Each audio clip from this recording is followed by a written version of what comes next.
Wow, that was actually kind of boring if I'm being honest. Now look, okay, the quarterfinals and the semifinals had their big gameplays, they had their drama, but only one map 5 so far? Really? The fun in nearly every match so far has been watching Team A make Team B look like a bunch of diamond players, really. But, you know, here we are. In less than a week, the Overwatch League finals will commence, and in less than 2 weeks, a winner will finally be crowned. And the two combatants are not who you'd expect. But first, let's have an obituary for their steamrolled opponents. Defeat. Here lies Boston, done in by their inability to contain the DPS duo of Philadelphia. Striker did his best, but going up against Carpe is a tall order for anyone, especially for a recently converted Tracer player.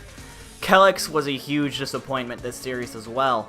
The amount of times he got picked off first by Philly was actually kind of embarrassing, and it partially was because at the same time, Gansu is proving over and over again that he is not currently an Overwatch League level Reinhardt. He needs to grind that hero for Season 2 or this team is in trouble next season. Although he's gotten a lot of hate, I think some props has to be given to mistakes. Going into the league as a Tracer one-trick, the guy was forced to learn many new heroes on the fly in an unfavorable situation and become the flex DPS that this team needed. He did about as good as anyone would expect, and Boston should be proud of their team's performance considering how they were rated in the preseason. Boston still has a bright future ahead of them. Defeat. Oh, Gladiators. What am I gonna do with you?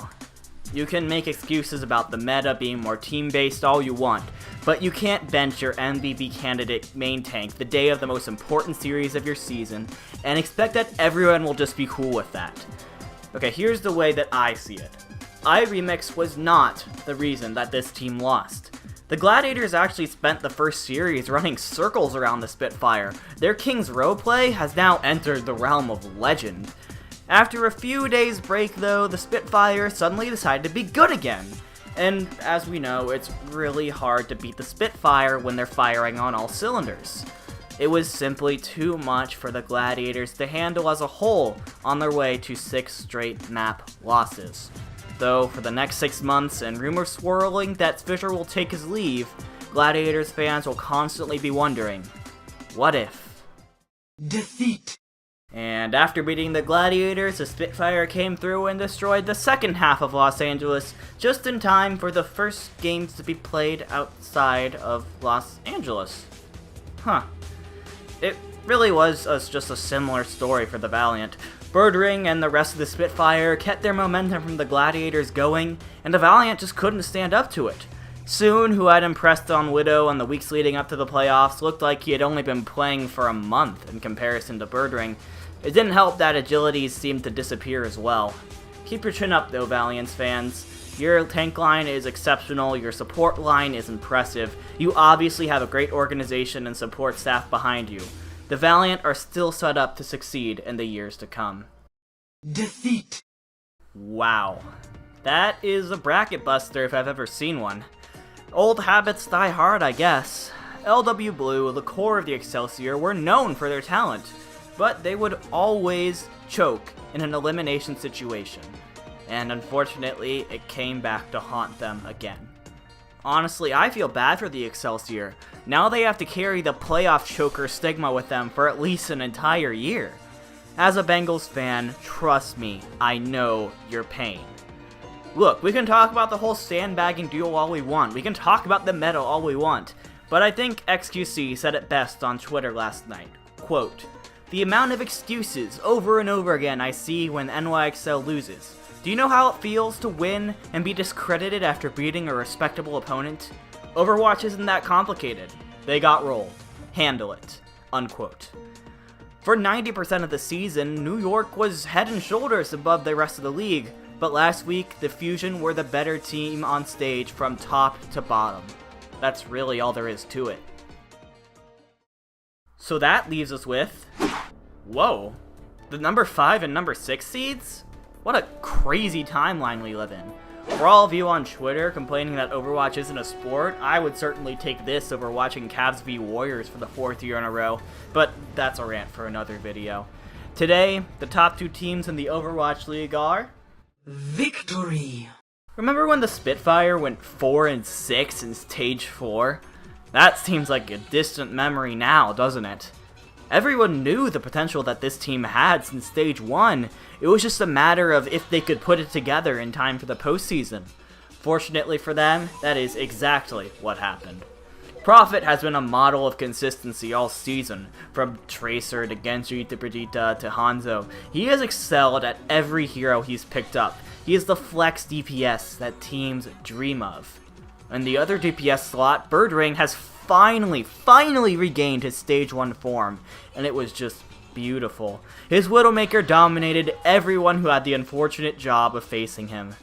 Gesture and Fury have shown everyone just why everyone thought they were the top 10 clan in Stage 1. Bedosin and Nuss are the archetypal support duo, trusting their teammates to do their jobs and keeping them up when needed.